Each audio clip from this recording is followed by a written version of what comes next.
Well, the craft beer scene is growing, spreading locally, giving beer drinkers multiple options to quench their thirst. And while most are happy by just plopping down and spending a couple bucks at a pub where everyone knows their name, some are taking their love for the libation to a more personal level.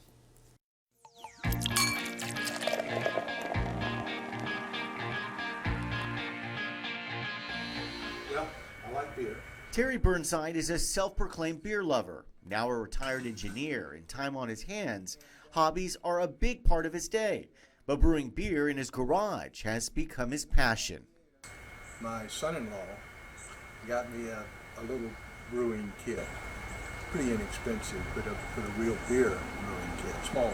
The business of craft beer has skyrocketed in the last decade. The amount of microbreweries and brew pubs in the U.S. has reached record highs. According to the Brewers Association, there are approximately 1,500 operating craft breweries nationwide in 2008. By the end of 2014, there were 3,400. And the places selling brew kits has also seen a spike in production.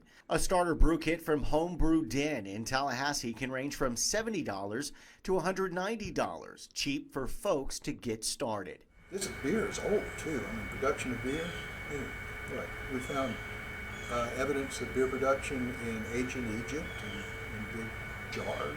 For Burnside, brewing beer is all about the process of making something to share with family and friends.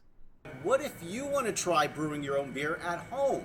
Well, we've got some home brewers associations that you can be a part of, ask some questions, and it's always easy to get started. This culture of beer, and it's starting to become more of a lifestyle, being a beer connoisseur as it would be with wine, than it was before. And that's why so many people like Terry are buying into the brew.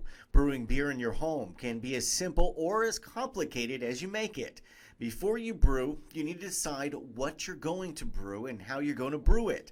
Either way, there's one key ingredient needed. The core of this, the important part, is the sugar that's in the malt. This is what the yeast are going to eat and turn sugar into alcohol. For the average home brewer, making beer is at least a several weeks process.